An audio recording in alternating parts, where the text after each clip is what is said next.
오늘의 말씀 봉독은 누가복음 6장 39에서 40절입니다. 누가복음 6장 39에서 40절 함께 합독하시겠습니다. 또 비유로 말씀하시되 맹인이 맹인을 인도할 수 있느냐? 둘이 다 구덩이에 빠지지 아니하겠느냐? 제자가 그 선생보다 높지 못하나 무릇 온전하게 된 자는 그 선생과 같으리라. 아멘. 오늘의 말씀 제목은 새롭게 보게 하소서입니다. 눈은 마음을 드러내는 창입니다. 무엇이 귀한지 알 수 있는 그 마음의 흐름의 물결 따라 관찰하여 살펴볼 수 있고 분별할 수 있게 눈이 보배입니다. 여러분은 잘 보이십니까? 아니면 나이가 들어 점점 침침하시다면 가까운 것이 잘 보이십니까? 먼 것이 잘 보이십니까? 세상의 화려한 것들이 더 잘 보이십니까? 행여나 온 우주를 통치하시는 주권자의 생각과 뜻이 기록된 하나님이신 말씀이 더 잘 보이시나요? 오늘 본문에서 말씀하는 눈이 먼 자, 소경은 세상의 화려한 잘 되는 날을 응원하는 선악과가 눈에 잘 띄게 보여 사탕발림하는 많은 스승을 두고 따라가는 자가 오히려 맹인이라고 병을 진단하고 있습니다. 날 때부터 눈이 안 보이는 맹인이 아니라 어둠을 밝힐 빛이신 그 예수님을 보지 못하는 것이, 믿지 못하는 것이 바로 눈먼 자, 맹인이라고 가르치십니다. 문제는 맹인이면서도 맹인인지 모르는 것이 아주 큰 병이라는 것이죠. 세상에서 제일 무서운 사람이 있답니다. 누구죠? 배는 게 없는 사람입니다. 배는 게 없어 무식하게 죄 짓는데 용감한 사람을 우리는 이 성경 사도행전에 나오는 다베섹 도상에서 한번 만나보시길 초대합니다. 이 사람은 로마 시민권자로서 많이 배운 사람입니다. 가방끈이 긴 사람이에요. 사도행전 22장 3절에 이 사람은 유대인입니다. 그리고 길리기아 다소에서 태어났고 그 시대 꽤 유명한 그 바리새파 출신의 가말리엘 스승의 문화에서 우리 조상들의 율법에 엄한 교훈을 받은 사람이에요. 그래서 하나님께 대해서 열심히 특심이고 율법을 잘 지키는 사람입니다. 엘리트입니다. 하지만 그는 하나님의 비밀 예수 그리스도 안에 있는 지혜와 지식의 모든 보화가 감추어진 이 진리를 믿는 사람, 이 도를 믿는 사람을 박해합니다. 사람을 죽이기까지 하고 남녀를 결박하여 옥에 넘기는 자입니다. 그가 누구입니까? 바로 바울입니다. 그는 어렸을 때부터 조상에게 배웠던 자기 열심에 갇혀 그 율법에 갇혀 예수님을 거역하고 거부하고 거절합니다. 그래서 예수님을 믿는 자를 잡으러 다메섹에 가까이 갔을 때 오정쯤 되어 호련히 하늘로부터 큰 빛이 짠 하고 비칩니다. 그때 땅에 엎드러져 들으니 소리가 있어. 사울아 사울아 네가 왜 나를 박해하느냐. 주님이 물으십니다. 사울이 엎드러져서 누구십니까? 눈이 멀어서 그 빛이 너무 강해서 눈이 멀어서 누구십니까? 이르시되 나는 네가 박해하는 나사렛 예수라 하고 직접 예수님이 헬라어식 이름은 바울이라고 하는데 그 바울의 이름을 가진 사울을 만나십니다. 바울은 잠시 그 빛으로 인해서 소경이 되었지만 하나님의 모든 자비하심으로 긍휼을 입어 하나님의 제자 아나니아의 안수를 통해 즉시 사울의 눈에서 비늘 같은 것이 벗어져 다시 보게 됩니다.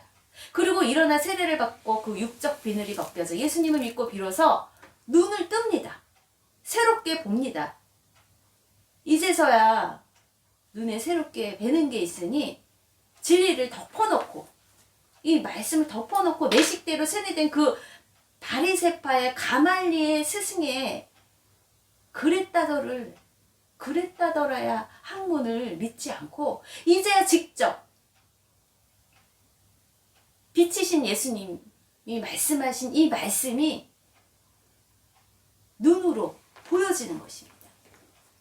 그래서 그 비밀된 것들을 눈으로 뜨고 열어보니 믿음의 세계가 믿어지는 것이. 그래서 즉시로 각 회당에서 이 사도 바울이 누구를 어떻게 전합니까? 즉시 이제 내가 영원히 따를 스승은 바리새파의 가말리엘 스승이 아니라 예수님이다.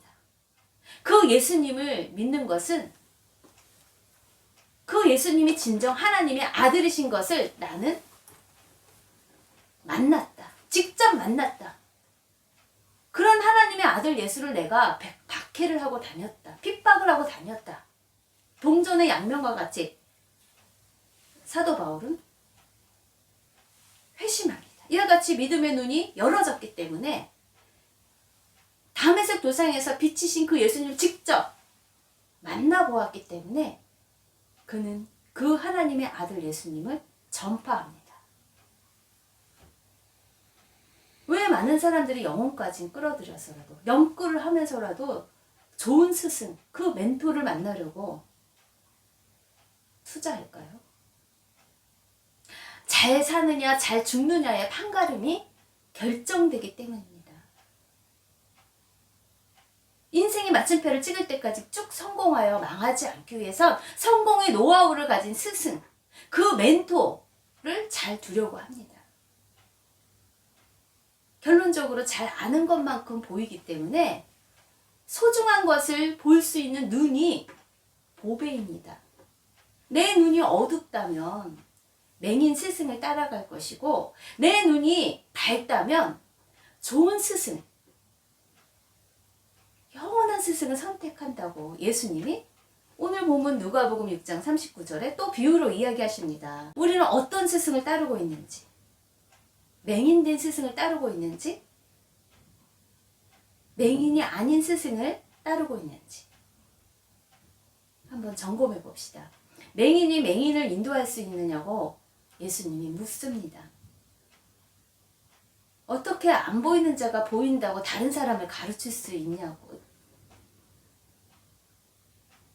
안 보이는 자가 다른 사람을 가르칠 수 있다고 우기냐는 것이죠. 분명히 죄가 있는데 죄가 없다고 우기는 것이고 안 보이는데 자기는 보인다고 병이 없다고 우기는 그러한 지도자가 있다는 것입니다. 맹인이면서 맹인이 아니라고 나는 건강해서 안과에 안 가도 된다고 하니 참 답답할 노릇입니다. 그래서 예수님이 말씀하십니다. 내가 이 땅에 온 것은 병든 자를 위해서 왔다. 고치기 위해서 왔다. 나는 건강한 자에게 온 것이 아니다. 그런데 이 맹인 지도자는 자기는 다 볼 수 있고 죄가 없다고 하고 병이 없다고 자신만만합니다.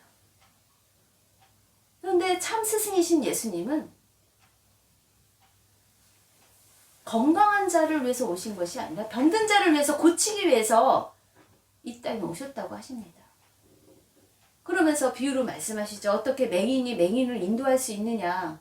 결국 둘이 다 구덩이에 빠질 수밖에 없다. 가르치십니다.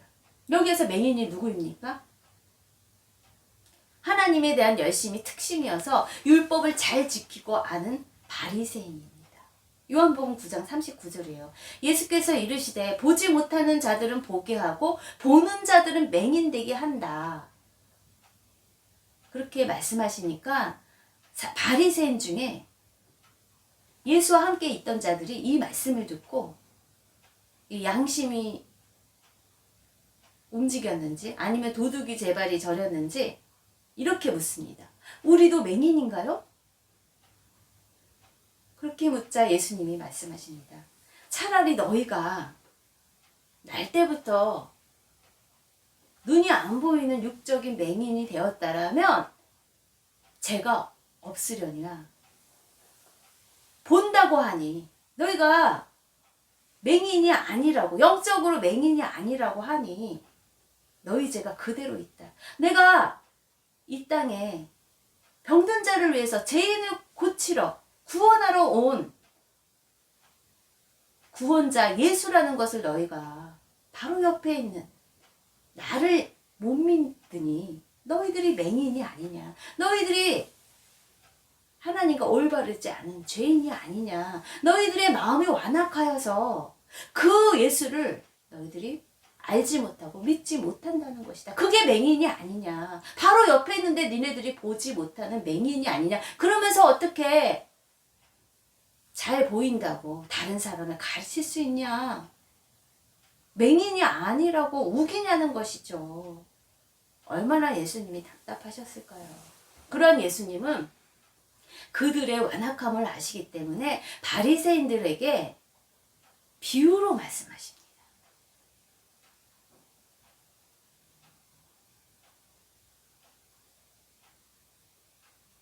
왜 비유로 말씀하시냐? 요한복음 12장 39절이에요.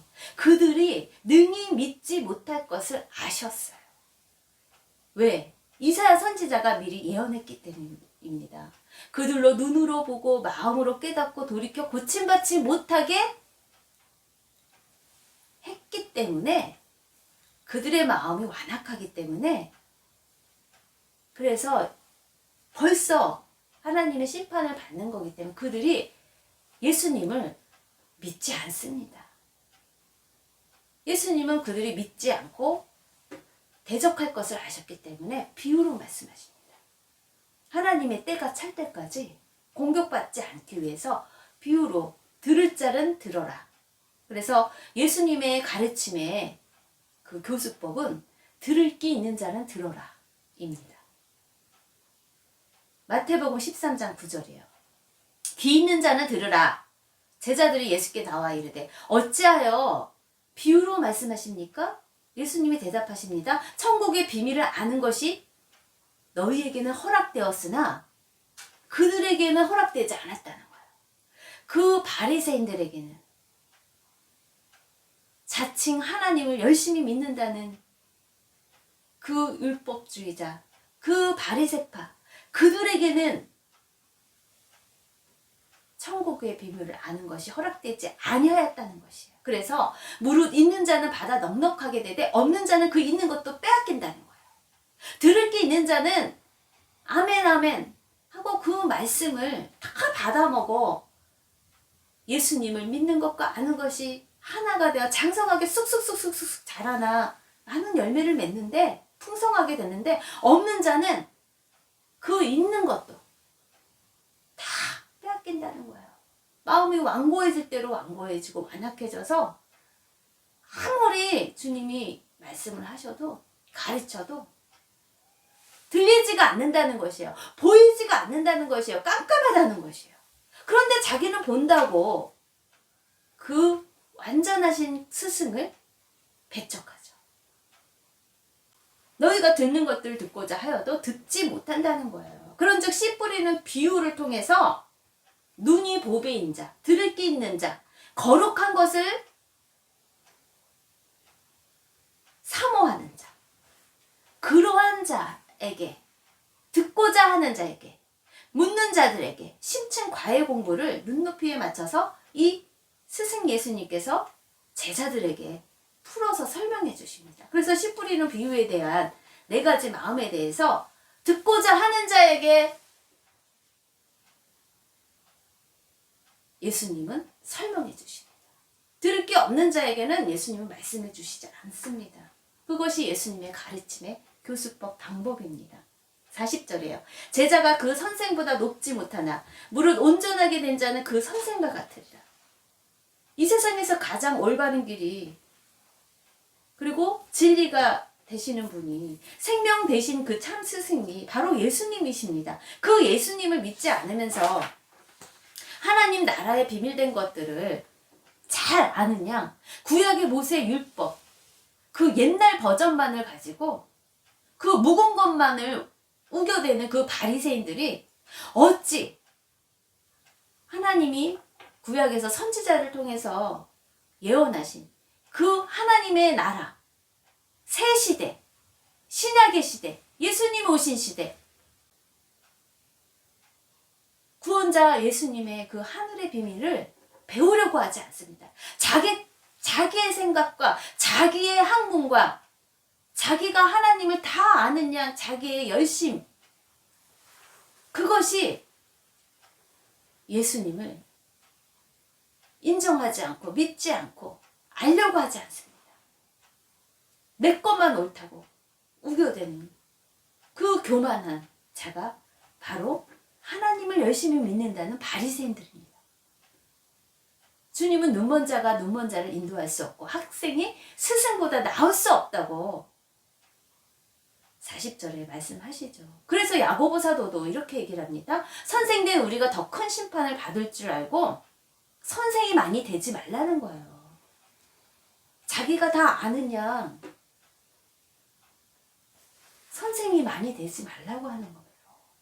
잘못 가르치면 히브리서 10장 26절입니다. 짐짓죄를 범한다는 것이에요. 잘 안다고 남에게까지 인도를 하고 가르치면 그만큼의 엄중한 심판이 기다린다는 거예요. 그 심판은 다시 속죄하는 제사가 없대요. 잘못 가르친 스승의 죄는 오직 무서운 마음으로 심판을 기다리는 것과 대적하는 자를 태울 맹렬한 불만 남았다는 거예요. 얼마나 엄중한 그 무거운 심판이 기다립니까? 그래서 야고보 사도가 그럽니다. 더 큰 심판을 받을 줄 알고 선생이 많이 되지 말라고 합니다. 스승이 될 자격이 없는데 스승이 되는 것처럼 가르치려고 많이 하지 말라는 것이에요. 더 무서운 불심판이 기다리고 있기 때문입니다.